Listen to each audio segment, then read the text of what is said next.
Y'all, I was ranting and raving for a good half an hour, and my cats did so many things. They had the zoomies. I was talking. Okay, I wasn't making any sense, so maybe this is divine intervention. but my phone ran out of storage space, and then it threw a fit, and then it wasn't letting me do anything anymore. So y'all don't even understand why the hell I'm wearing a Shrek hat. My hair's a mess. Well, now's a good time as any. And well, hey y'all. Thank y'all for watching my last few videos. We're at 34 subs. I'm actually really thankful about that. Um I decided to put on some makeup today because I feel like I'm always looking a hot mess on camera. Specifically my hair. My hair is always a mess, and I've kind of given up on the idea that I'm ever gonna have neat, tidy hair on this channel because I have what some people describe as wild child hair. I think that's a pretty fitting description. Can we not scratch up my shoe rack? Greatly appreciate it, please. Thank you. You know, that'd be awesome. This is crooked. Oh well. This is crooked, but that's okay. I just needed to flex on my face card never declines. I'm always looking good. Anyway, before we get into the content today, I also wanted to share that I have been freaking out all day because the When We Were Young music festival lineup for next year just dropped. And if you'll remember from my last video, I have been, I talked about how Brendan Urie is the love of my life. Him and Gerard Way. They are both the loves of my life. And Panic at the Disco is going to be headlining because it is their 20th anniversary of A Fever You Can't Sweat Out, the album that, fun fact, taught me how to sing. So I I'm gonna do everything in my power to make it to that show. Absolutely anything. Like I will do my damn hardest to make it to that show. And hopefully Brendan Urie and I will be able to make eye contact for the third time, and he will realize just how perfect we are for each other.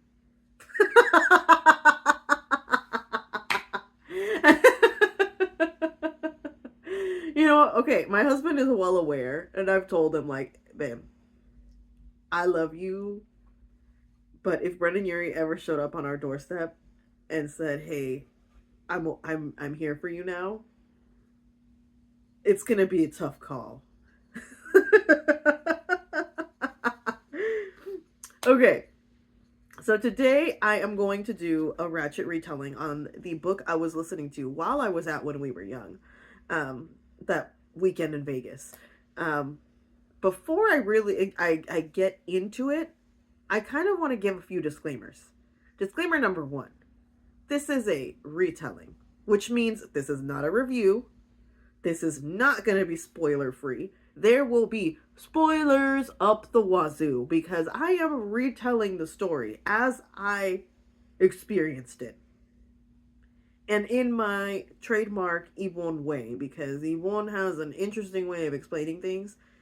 And that's why I'm posting this content, because when I tell my stories in real life, people seem to like it. Hopefully y'all seem to like it, since now we have about a little bit more than a classroom full of people that have been following me. So if y'all like it, stay tuned. But so we will be getting into so it's a retelling. Spoilers. Spoilers, spoilers, spoilers. If that is not for you, if you have plans to read this book, proceed with caution. I won't say stay away from this video, because if you're the type of person kind of like me, like I don't mind getting spoiled to a certain degree, because I need to know if I'm gonna like the book. Like I need to know if there's gonna be, is there a stupid ex-girlfriend? Does the dog die? Like I need to know these sorts of things before I get into a story, so that I can know I can like fully commit and enjoy and invest my energy into the story. So this is a retelling Again, retelling, not a summary or not a review. Okay. Second thing, it is a Ratchet retelling. Don't expect me to give you a very good synopsis. Okay, I I may write notes. That don't mean the notes make any damn sense. Okay, ain't that right, Mike? Speaking of Mike girl. Yes, mama girl. Mike girl had a birthday between last video and this video. She is officially 9 years old. Can we give it a round of applause for Mike? If yes, yeah. Okay. Please wish Match a happy birthday in the comments. That's what I was trying to say. I don't know what the hell that was, but please give Miss Match a happy birthday down in the comments if you feel so inclined. She thinks that this channel is hers and that I am just I'm just like she's the host. I'm just here. So there's that. There's the queen right there. So now I'm going to talk about why the Shrek hat is here. Okay, guys? Were you, as a child, really into the movie Shrek? Meaning, did you feel warm and fuzzy when Fiona fell in love with Shrek because he was ugly? And that at the end, he didn't turn beautiful, but she turned ugly with him? And that just made you feel the warm fuzzies? Is that for you? Okay. Were you pissed off when Quasimodo didn't get the girl at the end of the Hunchback of Notre Dame? Like, were you really upset when Esmeralda picked the dude that I don't even remember his name, who had nothing to offer other than a pretty face? Okay, you with me? Were you pissed?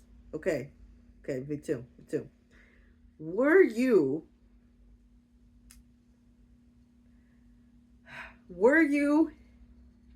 disappointed when at the end of Beauty and the Beast, when the Beast turned into a man and he was mid? Were you disappointed by the human Beast?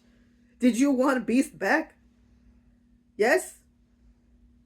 Well, boy, howdy, do I have the book for you. Okay, it's a good selling point. I have the book for you. You know what the book is called? The book is called A Soul to Keep by Opal Reyne. I had a smashing good time listening to this.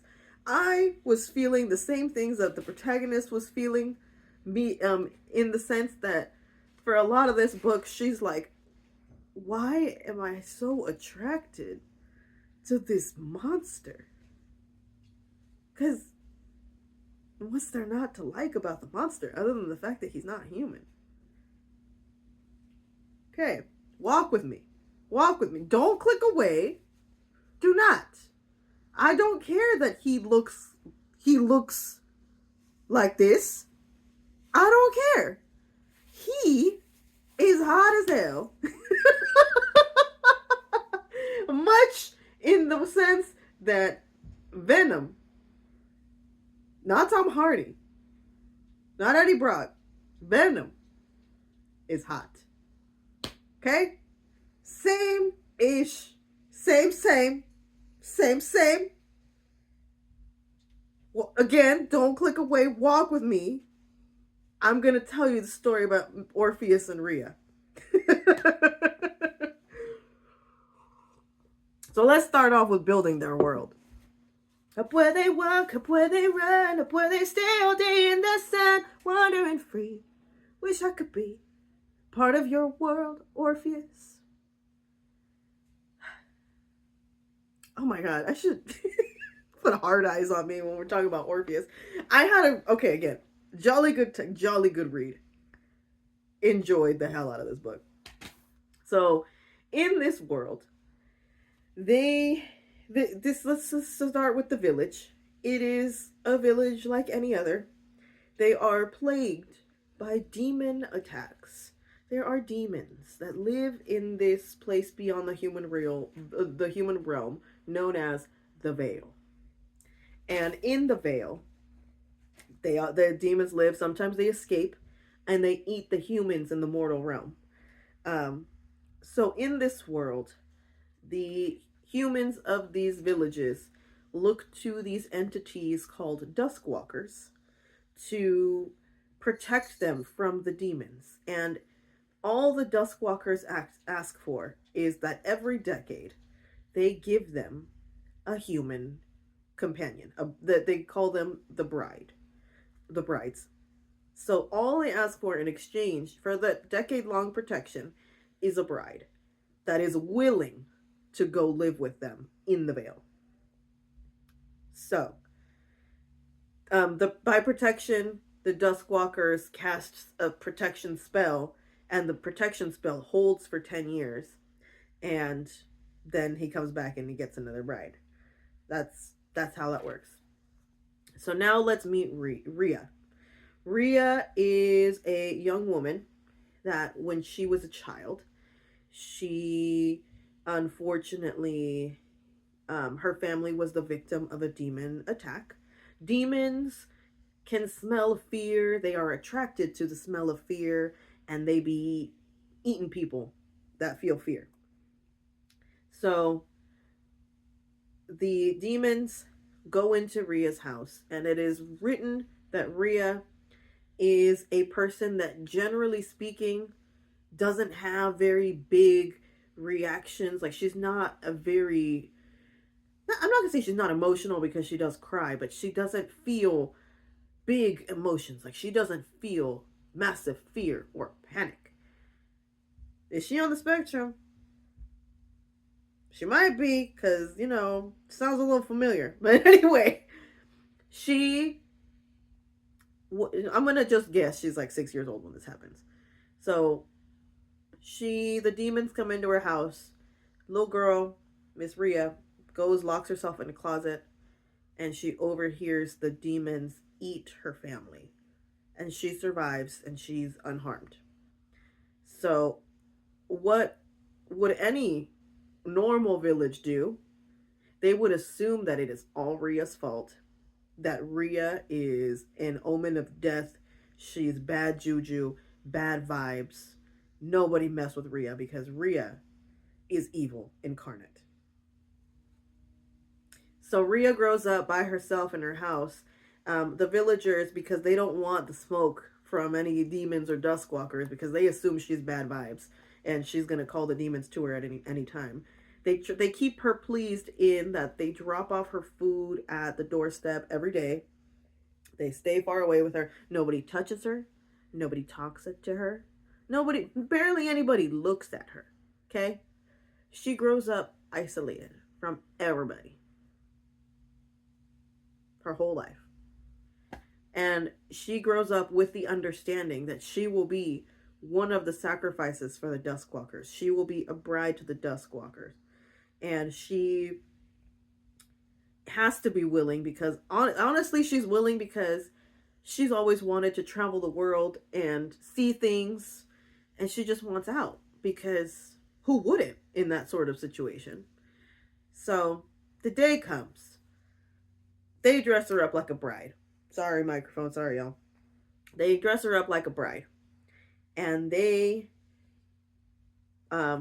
she's standing there. She gets ready. And the Duskwalker shows up. Now we switch POVs and we find out that his name is Orpheus.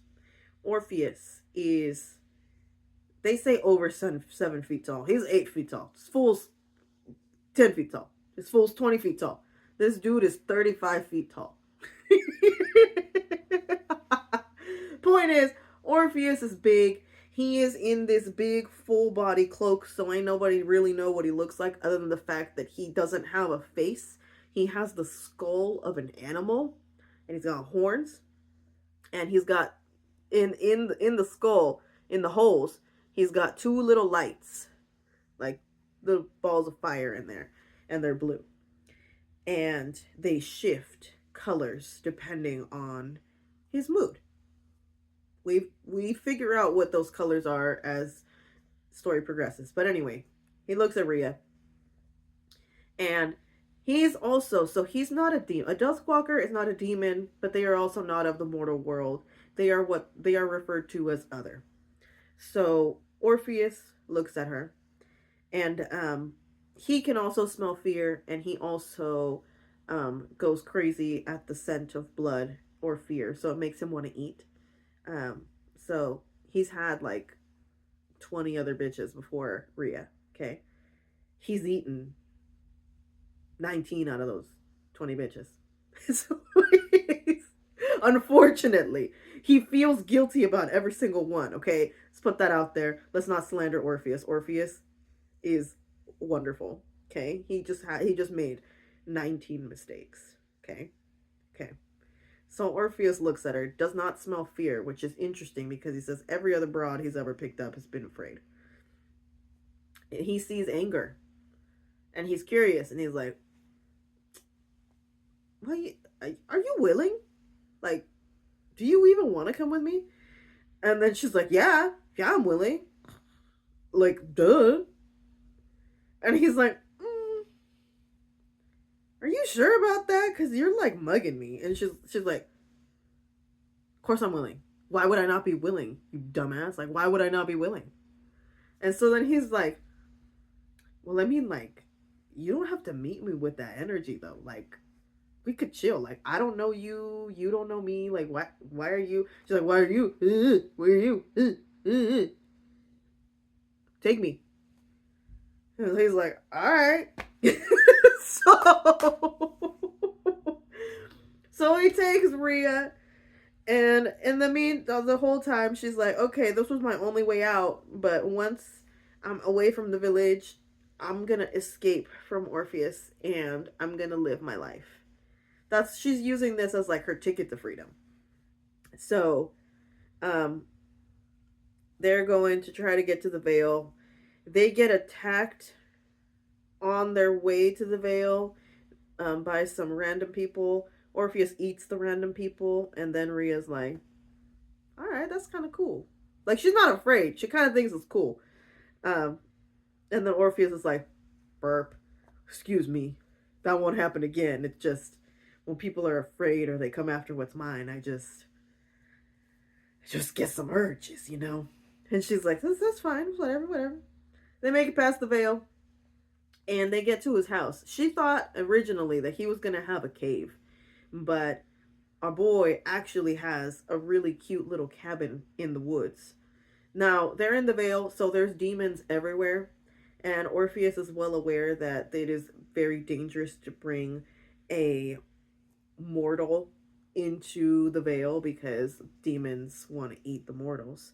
So, because this isn't his first rodeo, in fact, this is his 21st rodeo, he has lots of little things that he's learned over the years.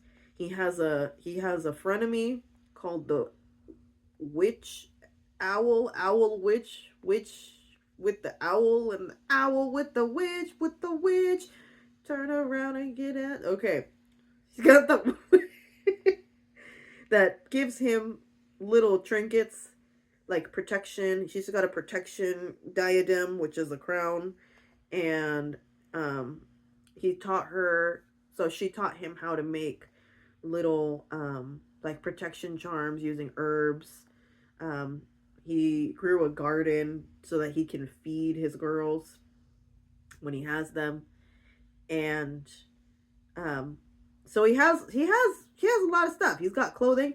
Now, granted, he has like 200-year-old wedding dresses. Well, however, for every decade, he's got wedding dresses from his other brides, and she's like, "I don't know how I feel about wearing these clothes, but I have no other choice."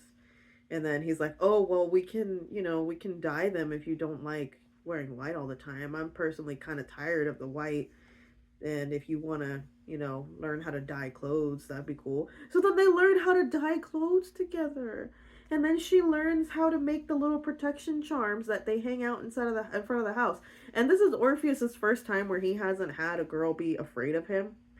And he's feeling his heart is warming to her because she's being actually pretty nice to him. She does try to escape in the middle of the night, and he's like, I knew you were going to try to do that. Do you not see that there's demons outside and they're trying to eat you? I'm trying to keep you safe in this cabin. Stop it. And she's like, okay. And then he's like, oh, by the way, I need you to get buck ass naked because you need to do that for me twice a day. You need to get in this tub, and I actually need to rub you down with this juice that I have. She's like, excuse me, what? And he's like, no, I'm being like, I'm dead ass. Like, I need to do this to you twice a day. I wear gloves, so it's not like I'm touching you. It's not sexual. I just need to rub this oil all over you because you smell like human, and the demons outside, they smell you. And if you even like, if a tiny part of you smells human, they're gonna be like trying to come into this house, and it's just gonna stress everybody out, stress me out, stress you out. So this has to happen. It's just like, where exactly you gotta put the oil? He goes, all over you, all over you. She's like, what do you mean all over you? Crevices, orifices, all over you. She's like, what? And he's like, baby girl, chill. I'm wearing gloves. I'm wearing gloves. I'm not touching you directly. And it's not sexual or anything. No, it's not. It's just, I need to do it. And she's like, can I put it on myself? He goes, no, no, no. I need to put this oil on you. Me, Orpheus. Orpheus daddy has to put it on you. So then she's like, okay, fine, that's fine. Doesn't sound sketch. So the first few times he does it, it's kind of awkward because she's like, this dude is touching on me, rubbing this oil on me so that I don't smell like human. So then she's like, he's got to do this twice a day? Okay, this is awkward. So then, lo and behold, as the days go by, she starts to like it. All of that bonding, the building things together, the going and going to the garden, and her making herself her little soups and dyeing clothes, and they're starting to be friends. And he's like, hey, they have a heart to heart. He's like, did you really want to come to me? And then she's like, no. And then she tells him the tea, and he's like, well, that sucks, but the bargain was made, and I cast the spell, and this is the payment. We can't go back on it now. You're mine now. She's like, yeah, I know. It's fine. So then they build some trust. And then Orpheus is like, hey, I gotta go to Kinko's and gotta go get my oil changed in my car. Are you okay if I leave you here for a little bit while I go out? Because I got some errands to run. And she's like, oh, yeah, for sure, Orpheus. Yeah. And he's like, you'll be here, though. Like, when I come back, you'll be here? She's like, yeah, that's fine. I'm right here. He's like, okay, thank you, love. I will be back in a couple hours when I'm done sending my fax and paying my car insurance. I don't remember what Orpheus was going to do. I tried to look at my notes. I don't remember what Orpheus was trying to do. So she runs away. Of course, as soon as Orpheus leaves the door, she runs away. But then she gets caught by a giant spider. And right before she's going to get eaten, Orpheus comes back and saves her. And he's like, oh my God, I should have known. And then poor little Orpheus, he like spirals and he's like, they all leave me. They all hate me because I'm ugly. Oh, why am I so ugly? It's so sad. And then she's like, no, Orpheus, I actually regret leaving. When she's honest, she's like, I regret leaving. When I was leaving, I was like, what the heck am I doing? Why am I so afraid to want to be your companion? You're actually really cool. And he's like, you mean it, Rhea? And she's like, yes, I mean it. I mean it, Orpheus. He's like, are you gonna run away again? And she's like, no. No, for real. And this time, I know I'm being annoying, but like, no, for sure. Like, she means it. Like, she's in it. Because now that Orpheus saved her, now she's like, okay, now I'm feeling things. So they make it back, and then she's like, hey, you know what? For this bath time, how about we don't use a glove? And Orpheus is like, what? And she's like, you say that you got to do this rub down on me twice a day because of the gloves, but you said if we don't wear a glove, you only got to do it once. And he's like, yeah, yeah, yeah, yeah, that's true. He's freaking out. He's shaking. And she's like, yeah, so um maybe we don't need the glove. And he's like, oh, yeah, no. He's never gone skin to skin with a woman like that before. So he's freaking out. He's like, his arms are sweaty, mom's spaghetti. He's losing it. He's like, bow, bow, bow, bow, bow. Like and keep in mind, Rhea over here is a freak. She did this with ulterior motives. She wanted to feel him.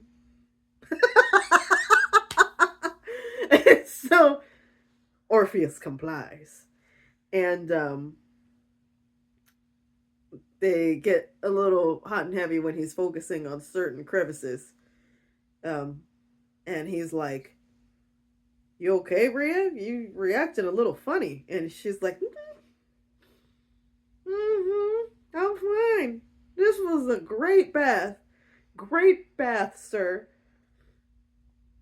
So then she goes to bed all hot and heavy because she was stimulated a little bit. And so then she goes to sleep. And then she has a kinky dream about Orpheus. So now, in the middle of the night, in the middle of the night, in the middle of the night, Orpheus goes into her room distressed, and she like jolts awake after she's having sexy time dreams about Orpheus, and he's like, "What was that smell?" She's like, "The what? Oh, what?" He's like, "I know what you smell like when you're nervous, when you're happy. What is this new smell? What is this? What is happening?" And she's like, you see, um, it's desire." He's like, "What?" She's like, "You know, it's desire." So then Orpheus and her do things. Well, okay, he does things to her, okay? He does things to her because, you know, he does some sort of things. He gets familiar with the taste of her, that's what I will say.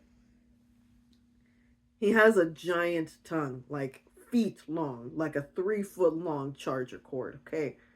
So he does all sorts of things. And because she's never been with a man before, with his tongue, he breaks something that gets broken when a woman is experiencing something for the first time. And he goes crazy because, blood is one of his triggers. So his eyes turn red. And he is on the brink of eating her. But then she kind of caresses him, and the tender touch softens him, and then he's like, doesn't eat her. So then that's like, they're both, showing tenderness to each other. And then his eyes turn purple, and she goes, "What does that mean?" He goes, "Oh, wow. I don't know. I don't know." So then Orpheus goes to bed. Now, granted, they're getting close now. And now we meet another Duskwalker, which his name is just Duskwalker. We find out that Orpheus is named Orpheus because the first bitch he ever had that he was with for 5 years, named him Orpheus. And every time that Rhea tries to ask him about that one ex that he brings up occasionally, he gets really weird about it and doesn't want to talk about it. Eventually, she wears him down and he goes, okay, the bitch left me, okay? Was with her for 5 years.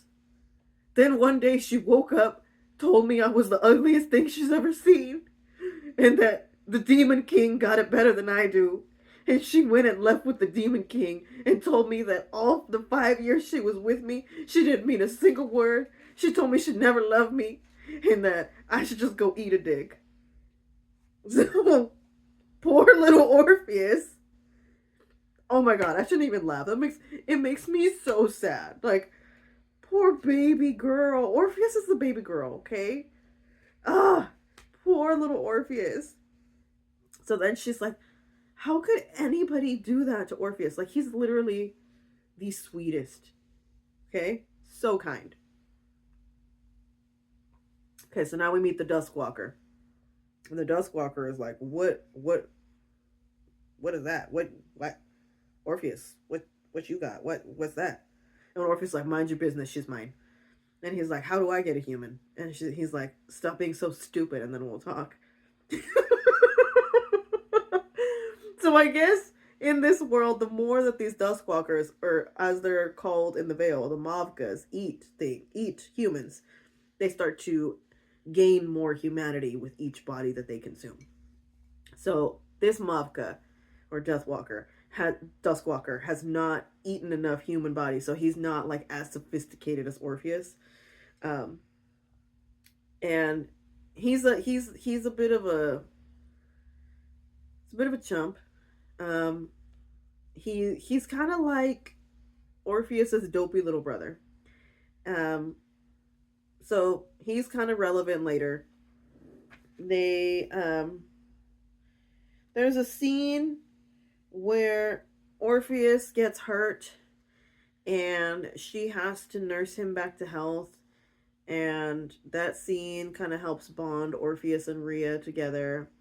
Then they gain some trust with each other, and then Orpheus is like, okay, I'm gonna go hunting for some meat for you, so I'm gonna leave you here again, girl, but don't leave me.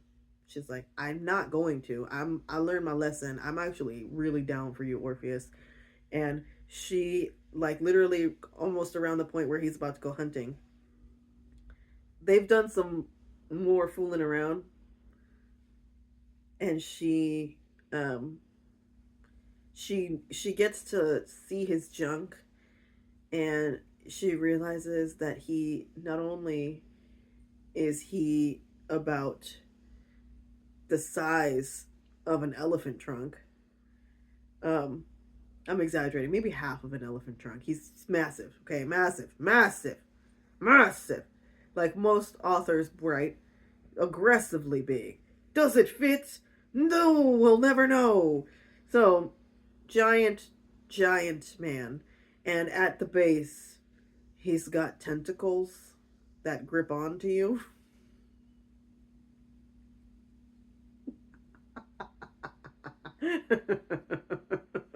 Why am I okay?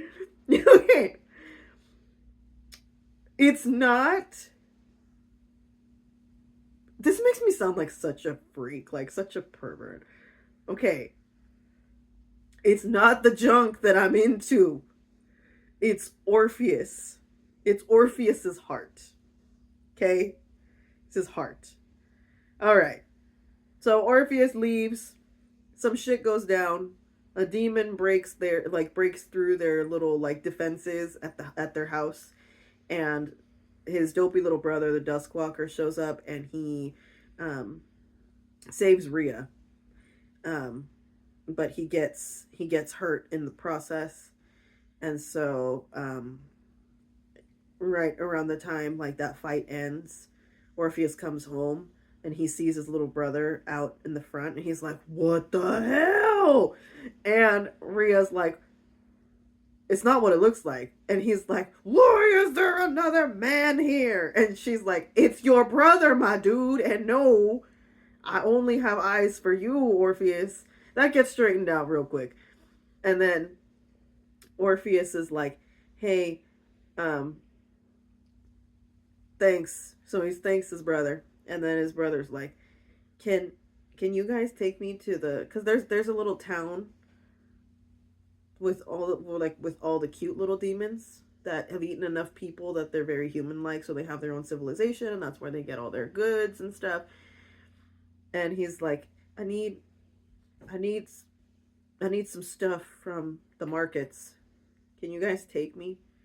And Orpheus is like, why are you so stupid? I hate you. And Rhea's like, he just saved my life, okay? You need to be nice to him. And if we want him to be near as good as you, then we need to be nice to him. And he's like, fine. So then they go and they hang out in the demon town. And that happens. Now they come back, and Rhea is so in love with her mans that she's like, Orpheus, does it fit? And Orpheus is like, what? She's like, I need to know if it fits. And he's like, I assure you it does. So then she feels some type of way because she finds out that the ex that he was with for 5 years knew that he fit. And she was a little annoyed about that, but then she doesn't argue, okay? He's had a life before her. She had a life before him. Kind of. Locked away in a house. Whatever. So she's like, okay, that's fine, whatever. I'm ready. And he's like, if you do this, you can never be with a human man. And she's like, I'm ready. So they do things, and he actually has to cast a spell to alter her body to be able to fit him. And because that spell cannot be reversed, he's it for her. This is it. Okay? Best tentacles. These are the best tentacles Rhea has ever experienced in her life. And she grows to realize that the purple, when his eyes turn purple, it means he feels desire. And when his eyes turn pink, he is feeling love. So they love each other quite a bit. And of course, as any romance novel, anytime they hit it, drama happens, because you can't smash and have it be happy. They always smash and something bad happens. So you know what that something bad is? Rhea gets herself kidnapped by the Demon King and the ex from 200 years ago, because the ex thinks she's doing Rhea a favor and thinks that Orpheus has held her captive this whole time, and that Orpheus is wax sauce and he deserves to suffer because he held her sequestered for 5 years. Which he never did. She just couldn't let go of the fact that he was ugly, so she villainized him. I rest my case. Can't handle the Shrek. The Shrek can't handle you, girl. Oh, I hate the ex. So she and Rhea have some words, and Rhea is like, well, I love him. So what are you gonna do? So then they try to lure. So Orpheus, at this point, first he's crying because he's like, she left me for the Demon King, just like that bitch from 200 years ago. So he's distraught for a little bit. But then he comes to his senses and he goes, no, Rhea's different. Rhea built different. Rhea would never leave me to like that bitch did. So he runs after her. And so he goes to her. And first of all, the ex, she's trying to kill him. So she's trying to kill him, and she pretends to still be into Orpheus, and then Orpheus is like, nah, man, I'm not here for you. I'm over you. You're nothing compared to Rhea. Rhea is the most beautiful, girl inside and out that I have ever been gifted. She is my everything. I want her to be mine. Oh my God, I'm forgetting to mention something. So, Orpheus mentions that the witch bitch, the owl, Hedwig told him that the only way that a girl, a sacrifice, can become a bride and be with him forever is if the girl willingly gives him her soul. Okay? And she knows once we get to the point where Rhea and him are starting to feel tender warm feelings for each other. She does love him, but and this is the same issue in that book, Her Soul to Take by Harley LaRue, where she's like, it's just forever seems so permanent, you know? Like, it seems like, I don't know, forever just is like a big commitment. Bitch. What is this Orpheus we're talking about? Have you seen Orpheus? Orpheus will take care of you forever. Orpheus freaking bathes you. Orpheus makes sure you're not missing anything. Orpheus is love. Orpheus is life. So she is like, I don't know if I want to give you my soul though. Like, that's forever. I don't know if I want to be alive forever, first of all. It's like a long time. So there's that drama. So Orpheus comes to get her in the castle, shows up at the Demon King's castle, and is like, square up, bitch. I want my girl. Where's my woman? There's a showdown that happens. Rhea gets stabbed by the ex in the back, but Rhea also, like, stabs the ex good. Like, she gets her good, and she actually murks the ex. So then the Demon King is like, my wife! Because, you know, the ex ended up with the Demon King. And she's like, you killed my wife! How dare you kill my wife? He's upset.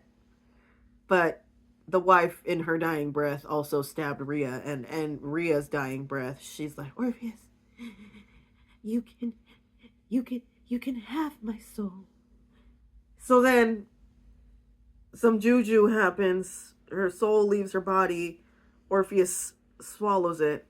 And then Rhea disappears into ashes. And Orpheus is beside himself with grief because he doesn't know where Rhea went. So he runs home crying like, he can't see anything. He's crying. I think Orpheus, if there's a live action, should be played by Andrew Garfield, because Andrew Garfield cries so beautifully. He does other things really beautifully, but it just his heart, and it's the baby girl of it all is giving Andrew Garfield. So Orpheus hears her voice in the forest, and he's like, Rhea, oh my God. Okay, there's all this drama. We find out that when Rhea gave her soul to Orpheus, she became a phantom, which is a being that can be a ghost form, like a ghost, like see-through, and then she can will herself to be a physical being. And she is a phantom that is attached to Orpheus. So now she is an immortal being. She makes herself physical, and she presents herself to Orpheus. And, you know, they reunite. Those tentacles grip her really well. And so the book ends with her going out to the garden, and Hedwig is out there. And Hedwig is like, I want to thank you for helping my sons. And she's like, what? Turns out, Hedwig is her mother-in-law.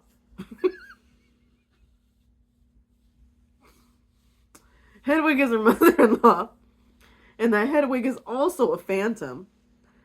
And that she married well, she's not married, but she's messing with the veil. Now we find out that the veil is also a being. Okay? So Hedwig and the veil getting it on, you know, matching pieces.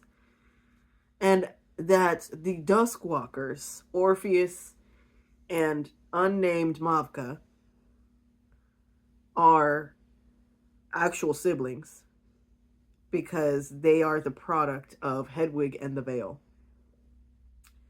So, and then Hedwig tells her, also, now because you are other, you're not a demon, and you're not a demon, you're not in the mortal realm, you're this other being, and Orpheus is this other being.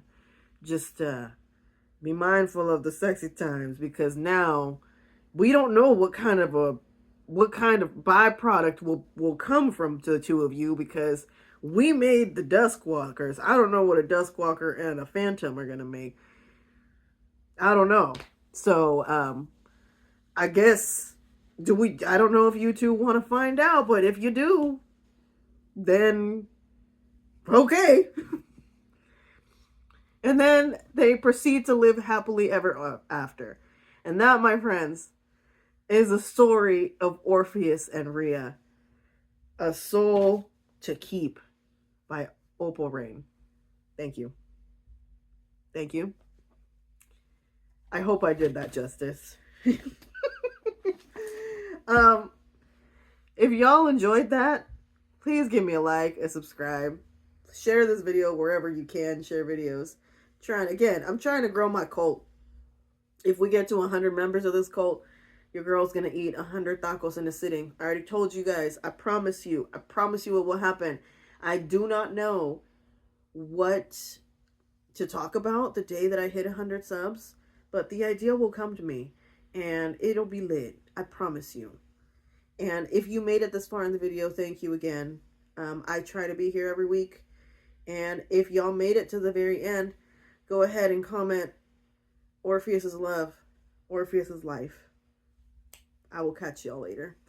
Deuces. Deuces.